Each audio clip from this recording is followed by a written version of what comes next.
अब चौथी राशि की तरफ भी रुख कर लेते हैं। कर्क यानी वो राशि जिसे कैंसर कहा जाता है। कर्क राशि के जातकों के लिए कैसे वो होते हैं, 2026 उनके लिए क्या कुछ लेकर आ रहा है, क्या कुछ लेकर जा सकता है? 2026 कर्क राशि वालों के लिए सबीना जी बहुत सारे इमोशनल अप डाउन लेकर आ रहा अच्छा। है। इनको मूड स्विंग्स बहुत रहने वाले हैं, ये अपने आप से परेशान रहने वाले हैं। इनका शत्रु कोई और नहीं, ये स्वयं होने वाले हैं। और ये अपनी ही चीज़ों की वजह से ये अपने पास आने वाली अपॉर्चुनिटीज़ के लिए रास्ता बंद कर देंगे। ये अपने ही आलस और अपने ही गम के अंदर इतने डूब जाएंगे कि इनको दिखेगा ही नहीं कि दुनिया भी बाहर कुछ है। ये ऐसे अंधेरे कमरे के अंदर चले जाएंगे जहाँ इन्हें सूरज की रोशनी पता ही नहीं है कि कब दिन हो गया और कब रात हो और गया। ये ज्योतिष गणना कहती है कि इनकी जिंदगी में ये सब जी बिल्कुल होने वाला है। लेकिन देखिए, चूंकि ये चंद्रमा की राशि है, तो चंद्रमा को आपको बलि करने के लिए सूर्य के सामने और उनके संपर्क में तो आना पड़ेगा। और ये सूर्य का साल है, जब आप सूर्य के सामने आएंगे तभी आपके ये सारे कष्ट, आपकी ये सारी दिक्कतें दूर हो जाएंगी। और सूर्य क्या है? सूर्य वो जो आपको आकाश में दिख रहे हैं, सूर्य देव, वो आपको क्या सिखाते हैं? वो आपको सिखाते हैं डिसिप्लिन, वो आपको सिखाते हैं काम करना, कर्मबद्ध होना। जब दर्द आए, जब गम आए, लोग कहते हैं हमें ना, हम इस दर्द से बाहर नहीं निकल पा रहे। मैं कहती हूँ सबीना जी, जब आपको दर्द आ जाए ना, तो आपको बिल्कुल उस समय ना गधा मजदूरी कर लेनी चाहिए।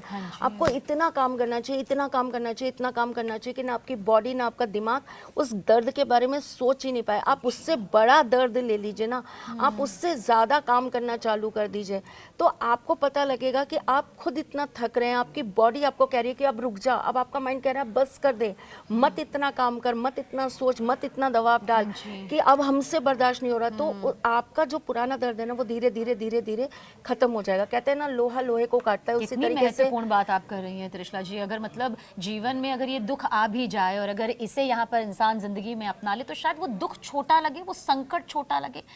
मिथुन राशि, कर्क राशि के लिए कौन सा महीना आप सबसे शुभ देख रही हैं और कौन सा महीना आपको लगता है खतरनाक है? बचकर रहिएगा, संभल कर रहिएगा। कर्क राशि वालों के लिए सबसे खतरनाक जो महीना है वो है अप्रैल और मई का। अच्छा। और इनके लिए जो बहुत अच्छा समय आएगा वो आएगा सितंबर और अक्टूबर। अच्छा, ये एक अच्छा समय है इनके लिए। सफलता का कोई अचूक मंत्र आप यहाँ बताना चाहें उनको?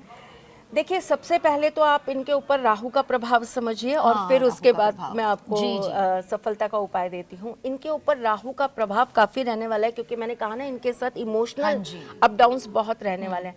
तो इनको अपने राहु को कंट्रोल करने की ज़रूरत है।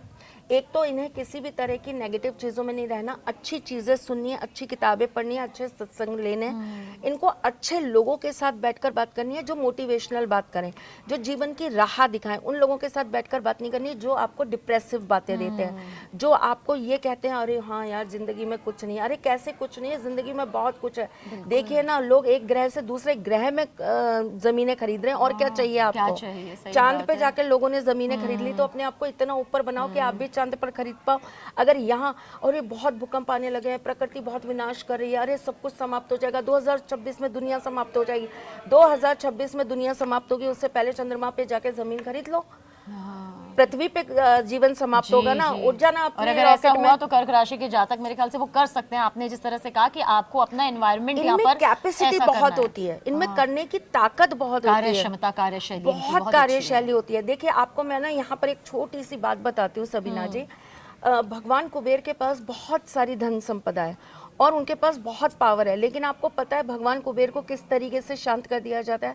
उन्हें बैठा दिया जाता है एक जगह पर और उन्हें एक कार्य में लगा दिया जाता है, उलझा दिया जाता है, और उसके बाद वो सारी चीजों को भूल जाते हैं। अब इसी तरीके से कर्क वाले हैं, इनको एक चीज में उलझा दिया जाता है, तो ये अपनी जितनी भी ताकत है, अपनी जितनी कैपेबिलिटी है, अपनी जितनी कैपेसिटी है, उसके हिसाब से काम कर ही नहीं पाते। तो आप तोड़ दीजिए सारे बंधनों को और उठ जाइए। और कर्क राशि वालों को सबसे अच्छा उपाय बताते हो, विष्णु सहस्त्र नाम का पाठ करना चालू करिए। भगवान शिव जिनका पूजन करते हैं वो भगवान विष्णु है, और भगवान विष्णु जिनका पूजन करते हैं वो भगवान शिव है। तो आपको भगवान विष्णु का पूजन करना है और भगवान शिव के ऊपर माँ गंगा से अभिषेक करना है। माँ गंगा विष्णु जी के चरणों में वास करती हैं और भगवान शिव की जटाओं में रहती हैं। कितनी सुंदर बात है। तो आपको भगवान विष्णु जी का पूजन करना है। जब आप उनका पूजन करेंगे तो माँ गंगा उनके चरणों से आपको प्राप्त होंगे, और वो चीज़ जो है आप जाके भगवान शिव को चढ़ाएंगे तो आप सोचिए आपका जीवन कहाँ से कहाँ चला जाएगा। देखिए, संकट कहते हैं ना, हो सकता है कि टाला ना जा सके, लेकिन संकट को सहने की जो सहनशीलता है वो इन उपायों के जरिए जरूर आ सकती है और आगे की जो राह है वो आपकी आसान और उज्जवल बन सकती है। तो ये उपाय आप अपनी जिंदगी में जरूर अपनाइएगा। ये वो उपाय हैं जो आपके 2026 के भविष्य को इतना मजबूत कर देंगे कि आने वाली राह बेहद आसान हो जाएंगी।